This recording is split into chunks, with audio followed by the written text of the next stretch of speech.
Hello बच्चे party. चलो आगे पढ़ते हैं। देखो नेक्स्ट टॉपिक है पोटेंशियोमीटर। ठीक है, इस चैप्टर का सबसे ज्यादा इम्पोर्टेंट टॉपिक है। इसमें से एग्जाम में हर बार क्वेश्चन आता है। ठीक है, देखो लॉकडाउन की वजह से रिसोर्सेज की बहुत कमी हो रही है।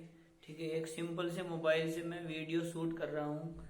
ठीक है, पूरी पूरी कोशिश कर रहा हूँ आपकी समझ में प्रॉपरली जो है टॉपिक आ जाए। ठीक है, तो थोड़ी पिक्चर क्वालिटी उतनी अच्छी नहीं है, लेकिन देखो एडजस्ट करना पड़ेगा थोड़ा सा, क्योंकि लॉकडाउन की वजह से रिसोर्सेज की बहुत कमी है। ठीक है, बहुत इंपॉर्टेंट टॉपिक है पोटेंशियोमीटर।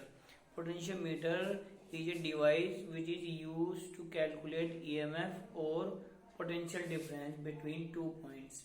कोई हमारे पास अननोन एक सेल है या बैटरी है, उसका हमें ईएमएफ, ठीक है, कितने वोल्ट की वो बैटरी है वो फाइंड करनी हो, ठीक है, या दो पॉइंट के बीच का पोटेंशियल डिफरेंस फाइंड करना हो, तो हम पोटेंशियोमीटर का यूज करते हैं। ठीक है, तो इसका प्रिंसिपल इंपॉर्टेंट है बहुत ज्यादा। प्रिंसिपल, ठीक है, तो वो प्रिंसिपल में क्या है कि हमारा वायर है, इस तरह से प्रैक्टिकल में वायर होता है, जो प्रैक्टिकल करते हैं उसमें ये 4 वायर भी हो सकते हैं, ठीक है, 8 वायर भी हो सकते हैं, ज्यादा भी वायर हो सकते हैं 1 मीटर लेंथ के। तो ये स्टैंडर्ड वायर है। कैसा वायर है?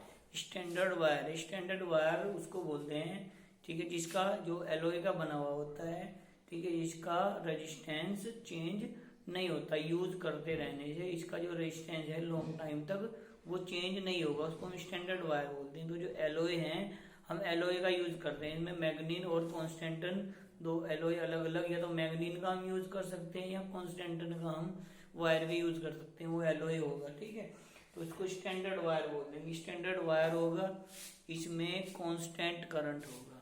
कैसा करंट होगा बच्चों? कांस्टेंट करंट होगा इसमें। तो जब वायर को हम बैटरी से कनेक्ट करेंगे, सपोज करो बैटरी से हमने इसको कनेक्ट कर दिया, पॉजिटिव नेगेटिव। अब सपोज करो ये वाला जो ए और बी, इसका पोटेंशियल है +10 और इसका पोटेंशियल है -10। एक +10 पे कनेक्ट है और एक -10 पे कनेक्ट है। तो जब हम पॉजिटिव से नेगेटिव की तरफ चलेंगे, इसके लेंथ के अलोंग इसका पोटेंशियल ड्रॉप हो जाएगा। जैसे ये 10 है, ठीक है, यहाँ हो सकता है +9 हो, +8 हो, ठीक है, +7 हो, यहाँ से बोल करो 0 हो, -1 हो, -2। तो कहने का मतलब है लेंथ के अलोंग अगर उसमें ये ध्यान रखना है कांस्टेंट करंट होना चाहिए, एरिया ऑफ क्रॉस सेक्शन इसका यूनिफॉर्म होना चाहिए। ठीक है, तो जब कोई हमारे पास uniform area of cross section का स्टैंडर्ड वायर होगा और उसमें कांस्टेंट करंट होगा, तो लेंथ के अलोंग उसका जो पोटेंशियल है वो पोटेंशियल कम होता चला जाएगा, पोटेंशियल इसका ड्रॉप हो जाएगा। ठीक है, इसमें देखो ये इसी के बेस पे इसका प्रिंसिपल बनेगा। ठीक, जो मैंने बताया है, वायर कैसा होगा? स्टैंडर्ड वायर होगा। करंट कैसा होगा? कांस्टेंट करंट होगा। ठीक है, तो फिर क्या होगा? अगर वायर में कांस्टेंट करंट होगा तो क्या होगा? तो फिर पॉजिटिव से नेगेटिव की तरफ उसका जो पोटेंशियल है वो ड्रॉप होता चला जाएगा, पोटेंशियल उसका डिक्रीज होता चला जाएगा। तो इसी के अकॉर्डिंग इसका हमारा प्रिंसिपल बनेगा। और दो पॉइंट के जो बीच का पोटेंशियल है वो लेंथ के डायरेक्टली प्रोपोर्शनल होगा। अगर इतना भी लिख दिया तो इतना भी 1 मार्क्स का तो बन जाएगा। V proportional to L, potential difference between two points of wire is directly proportional to the length of that portion. उस पोर्शन की वो लेंथ की डायरेक्टली प्रोपोर्शनल होगा। ठीक है, तो इसका प्रिंसिपल क्या होगा? When constant current flows through a standard wire, when constant current flows through a standard wire, then potential is dropped along the length. ठीक है, and potential difference between two points is directly proportional to the length of that portion। जब constant current उसमें flow होगा, ठीक है, when constant current flow through a standard wire of uniform area of cross section, area of cross section भी इसका uniform होना चाहिए। when constant current flow through a standard wire of uniform area of cross section, then potential is drop along the length, length के along potential कम होता चला जाएगा। and potential difference between two points is directly proportional to the length of that portion। खाली अगर इतनी बड़ी definition किसी को याद नहीं होती है, अगर इतना भी उसने लिख दिया, when constant current flows through a standard wire, then potential difference between two points is directly proportional to length of that portion. अगर कांस्टेंट करंट होगा तो फिर जो लेंथ का जो हमारा दो पॉइंट के बीच में पोटेंशियल डिफरेंस होगा वो उसकी लेंथ के डायरेक्टली प्रोपोर्शनल होगा। मतलब लेंथ अगर डबल कर देंगे तो पोटेंशियल डिफरेंस भी उसका डबल हो जाएगा। तो ये हमारा इसका प्रिंसिपल आ जाएगा। देखो इसको हम प्रूफ कर सकते हैं। प्रूफ होगा इसका प्रूफ। ये हमारे पास एक पोटेंशियोमीटर है, कई सारे वायर इसमें लगे होते हैं अलग अलग 1 मीटर लेंथ के। इसमें बस ध्यान ये रखना है तुम्हें, ये पॉइंट हमारा ए होगा और ये पॉइंट हमारा बी होगा, और इसके जितने भी डायग्राम होंगे उनमें ए हमेशा पॉजिटिव टर्मिनल से जुड़ा हुआ होगा, बैटरी के भी और सेल जैसे भी जो भी होगा। तो उसको हमने बैटरी से जोड़ के, ये बैटरी, ये रियोस्टेट लगा देंगे और ये की लगा देंगे K1, ये बैटरी हो जाएगी, रियोस्टेट हो जाएगी पॉजिटिव नेगेटिव। तो ऐसे करंट जाएगा इसमें, ये करंट फ्लो होगा, ये करंट फ्लो हो जाएगा। ठीक है, इसमें हमने कांस्टेंट करंट फ्लो करा दिया। उससे क्या होगा, इधर पोटेंशियल ड्रॉप होता चला जाएगा, पॉजिटिव से नेगेटिव की तरफ पोटेंशियल इसका डिक्रीज होता चला जाएगा। अब ये हमें, ये कोई डिवाइस है, इसका पोटेंशियल डिफरेंस V है। ये कोई डिवाइस है जिसका पोटेंशियल डिफरेंस कितना है, V वोल्ट है। ठीक है, ये पोटेंशियल डिफरेंस भी हो सकता है या EMF भी हो सकता है। इसको हम, इसका पॉजिटिव इसके साथ कनेक्ट कर देंगे, हम पॉजिटिव को इसके साथ कनेक्ट कर दे। ए हमेशा पॉजिटिव से कनेक्ट होगा, सेल में, बैटरी में, किसी में भी हो। अब इसके साथ एक गैल्वेनोमीटर लगा देंगे, ये गैल्वेनोमीटर, और इसके साथ एक जोकी लगा देंगे। ऐसी ये जे हमारी हो जाएगी, जोकी को हम जे से रिप्रेजेंट करते हैं। तो ये इसका डायग्राम हो जाएगा, इस तरह की होती है जोकी। और इसका काम क्या है, देखो इसको हम अलग अलग पॉइंट पे टच कराएंगे इसमें वायर पे। तो जब यहाँ पे हमने टच कराया, तो सपोज करो यहाँ पे टच कराया जे पे, तो ए और जे के बीच का जो पोटेंशियल डिफरेंस होगा वो उसकी लेंथ पे डिपेंड करेगा। किस पे डिपेंड करेगा, लेंथ पे। मान लो यहाँ पोटेंशियल डिफरेंस 4 है, यहाँ 5 है, यहाँ 6 है, पोटेंशियल डिफरेंस बढ़ता चला जाएगा। तो जिस पॉइंट पे इसका पोटेंशियल डिफरेंस और ये जो डिवाइस है इसका पोटेंशियल डिफरेंस इक्वल हो जाएंगे, तो उसमें ये जो गैल्वेनोमीटर है वो जीरो डिफ्लेक्शन शो करेगा। वो हमें इसमें फाइंड करना होता है। ठीक है, तो इसमें कांस्टेंट करंट हम मान लेंगे लेट। ठीक है, पहले लिख देंगे connect the circuit as shown in diagram. Press key K1, जो K1 ये की है, इसको प्रेस करेंगे and adjust constant current in the wire AB। AB में कांस्टेंट करंट I हम एडजस्ट करेंगे। ठीक है, तो ये हमारा ये वाला इसको गैल्वेनोमीटर से कनेक्ट कर दिया हमने। सपोज कर लेट कांस्टेंट करंट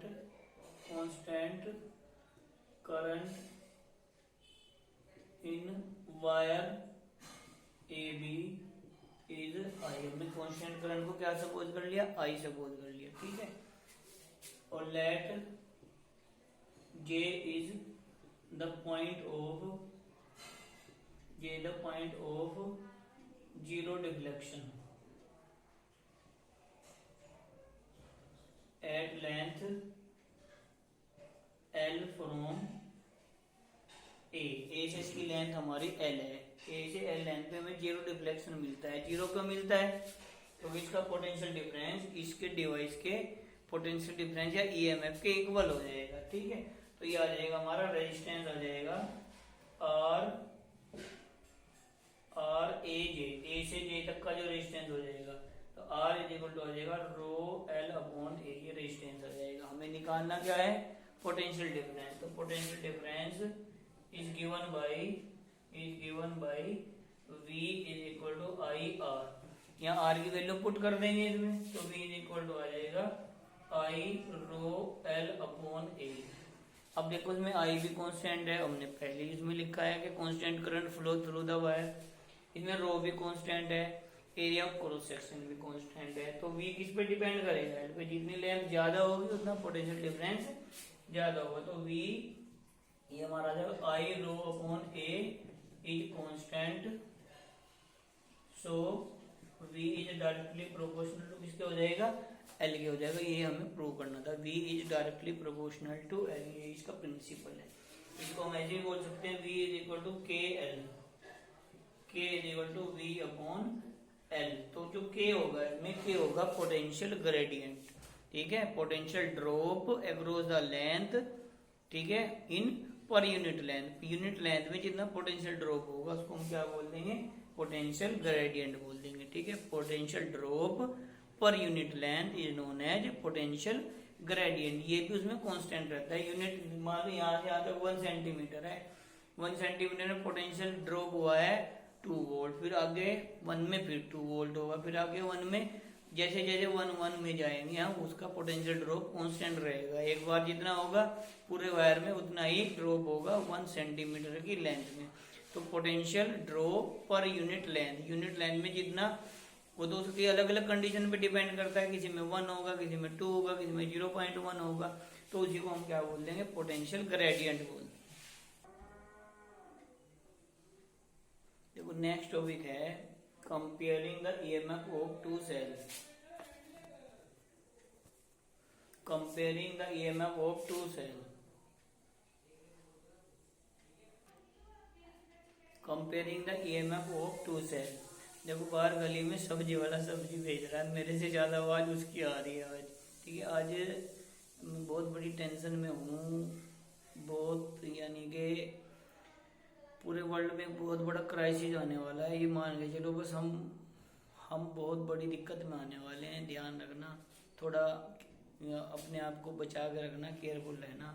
कोरोना की वजह से बहुत बड़ा क्राइसिस आने वाला है, काफ़ी कुछ यानी कि घटित होने वाला है। मैं बता नहीं सकता तुम्हें इस वीडियो में, इतना कुछ ऐसा कुछ होने वाला है, ठीक है। ये आ जाओ, देखो 2 सेल का हमें ईएमएफ कंपेयर करना है। अब हमारे पास 2 सेल, एक अननोन है और एक नोन है, यानी कि एक 2 वोल्ट का और एक हमें पता नहीं कितने वोल्ट का है, तो उनको कंपेयर करके हम फाइंड कर सकते हैं।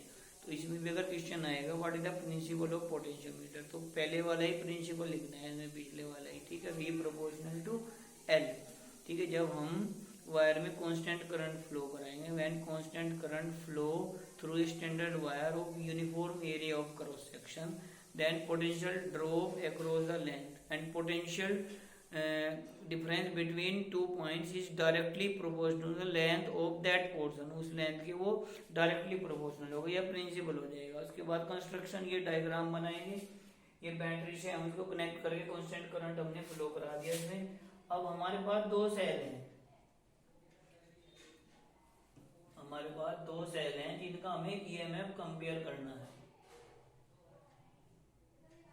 ठीक है। ये 2 सेल हैं, इनका हमें ईएमएफ कंपेयर करना है। तो इन दोनों के पॉजिटिव टर्मिनल हम ए से जोड़ेंगे। मैंने पहले भी बताया, जितने भी डायग्राम होंगे इसके, उसमें ए जो होगा वो पॉजिटिव टर्मिनल से कनेक्ट होगा, ठीक है। तो ये भी पॉजिटिव से कनेक्ट कर देंगे और ये भी पॉजिटिव से कनेक्ट कर देंगे। और इनके जो नेगेटिव टर्मिनल है उनको हम 2 वे की के साथ कनेक्ट कर देंगे। इसमें 2 रास्ते हैं करंट जाने के, ये ऐसे और ऐसे, तो इसको 2 वे की बोलते हैं, ठीक है, ठीक है। इसमें हम इसके साथ गैल्वेनोमीटर कनेक्ट कर देंगे और ये जॉकी के साथ। अब एक बार में हम एक सेल का यूज करेंगे। जैसे ये हमारा A2 है, ये E1 है और ये E2 है, तो एक बार में हम एक सेल को यूज करेंगे। सपोज करो पहले वाले को यूज किया है, ये हमारा नल पॉइंट या जीरो डिफ्लेक्शन पॉइंट आया है J1 पे। अब दूसरे को यूज किया है, ये हमारा पॉइंट आया है दूसरा पॉइंट J2 पे। एक लेंथ इसकी L1 है और एक लेंथ इसकी L2 है। तो उसमें बस ध्यान यही रखना है वर्किंग में कि पहले E1 को हम सर्किट में इंट्रोड्यूस करेंगे, फिर E2 को। वैसे तो कोई से को भी कर सकते हैं, पहले E2 को कर दो बाद में E1 को कर दो। कहने का मतलब है एक बार में एक ही सेल को इसमें इस वाले को इंट्रोड्यूस करना है, जिनका हमें ईएमएफ कंपेयर करना है, ठीक है। तो ये यहाँ पे लगाएंगे तो ये सर्किट में आ जाएगा, नीचे लगाएंगे तो नीचे वाला सर्किट में आ जाएगा, ठीक है। तो पहले वो इसकी वर्किंग में हम इसकी वर्किंग वही है, ठीक है। कनेक्ट द सर्किट एज, ये तो सब में आएगा पहली लाइन, ठीक है। दूल्हे को अगर शादी में भेजना है तो पहले उसको नहलाएंगे, ठीक है, अच्छे अच्छे कपड़े पहनाएंगे, तो उसको हम क्या लिखेंगे, connect the circuit as shown in diagram, कि जैसे डायग्राम में ये दिखाया है ऐसे हम सर्किट कनेक्ट कर देंगे। Now press the key K1 to flow suitable constant current in the wire A B, constant current इसमें फ्लो करा देंगे, ठीक है। प्रेस द की K1, इस K1 को प्रेस करके, ठीक है, adjust suitable constant current in the wire A B में हम कांस्टेंट करंट फ्लो करा देंगे। कांस्टेंट करंट से क्या फायदा होगा, कांस्टेंट करंट से ये फायदा होगा जो पोटेंशियल ड्रॉप है अक्रॉस द लेंथ वो हमारा कांस्टेंट हो जाएगा, पोटेंशियल ग्रेडियंट इसका कांस्टेंट हो जाएगा, ठीक है। इसके बाद इसमें हमने ये करा दिया, ठीक है। Now with the help of two way key K2, to way key K2 की हेल्प से, ठीक है, introduced the cell E1 in the circuit में हम E1 को इंट्रोड्यूस करेंगे, ठीक है। Now adjust the position of jockey on wire AB such that galvanometer shows zero deflection या zero deflection, ठीक है। क्या करेंगे, E1 को सर्किट में इंट्रोड्यूस कराएंगे, ठीक है, with the help of two way key K2 introduce cell E1 in the circuit. Now with the help of jockey adjust the position of jockey on wire AB such that galvanometer shows no deflection. देखो इसको हम अलग अलग point पे touch करा के देखेंगे, ठीक है। ये जो गैल्वेनोमीटर है ये वाला हमारा, उसकी जो निडल है इधर भागेगी या इधर भागेगी, तो इन दोनों के बीच में एक ऐसा पॉइंट आ जाएगा कम करते करते कि वो फिर ना इधर भागेगी ना इधर भागेगी, उसको बोल देंगे जीरो डिफ्लेक्शन। तो वो हमें एडजस्ट करना है, तो adjust the position of jockey मतलब उसको टच करा के हम एडजस्ट करेंगे। Adjust the position of jockey on wire AB such that galvanometer shows no deflection, let it is at length L1 from A से L1 लेंथ पे है, तो EMF of cell E1 is, जो cell E1 का EMF है तो वो आ जाएगा E1 is to K L1, equation first आ जाएगी E1 is to K L1 where K is potential gradient. K यहाँ पे क्या होगा, potential gradient, potential drop per unit length, K is potential gradient, ठीक है। अब क्या करेंगे, now with the help of two way key K2 introduce cell E2 in the circuit. अब किसको हम E1 की जगह क्या लिख देंगे, introduce cell E2 in the circuit. Now again adjust the position of jockey on wire AB such that galvanometer shows zero deflection. Let it is at length L2, मान लो L2 length पे आ जाएगा, तो उसका EMF आ जाएगा E2 is equal to K L2, ये second equation आ जाएगी। इन दोनों को हम डिवाइड कर देंगे, इक्वेशन फर्स्ट को सेकेंड से, तो डिवाइड करेंगे तो E1 upon E2 is equal to आ जाएगा L1 अपॉन L2, ये आ जाएगा। देखो L1 L2 हम प्रैक्टिकल से फाइंड करेंगे। सपोज करो L1 आया है 150 और L2 आया मान लो 190 और E1 हमें पता है, E1 की वैल्यू है 2 वोल्ट, तो हम E2 फाइंड कर सकते हैं इसमें वैल्यू पुट करके फॉर्मूले में। E1 पता है, L1 पता है, L2 पता है और E2 फाइंड करना है। तो फॉर्मूले कंपेयर करने का मतलब यही है, इसकी हेल्प से हमारे पास अगर एक नोन है एक अननोन है, तो जो अननोन है उसका EMF हम फाइंड कर सकते हैं, ठीक है। तो ये ठीक है, ये हमारा पोटेंशियोमीटर बहुत इंपॉर्टेंट टॉपिक है। अगर कोई डाउट हो तो कमेंट करके पूछ सकते हो, और प्लीज थोड़ा वीडियो को लाइक कर दिया करो, थोड़ा हौसला बढ़ जाएगा, और कुछ नहीं, और तो कुछ नहीं होना है। वीडियो लाइक कर दिया करो, ठीक है, और सब्सक्राइब भी कर दिया करो चैनल, या शेयर कर दिया करो अपने दोस्तों के साथ, ताकि थोड़ा हौसला बढ़ा रहे। Thank you.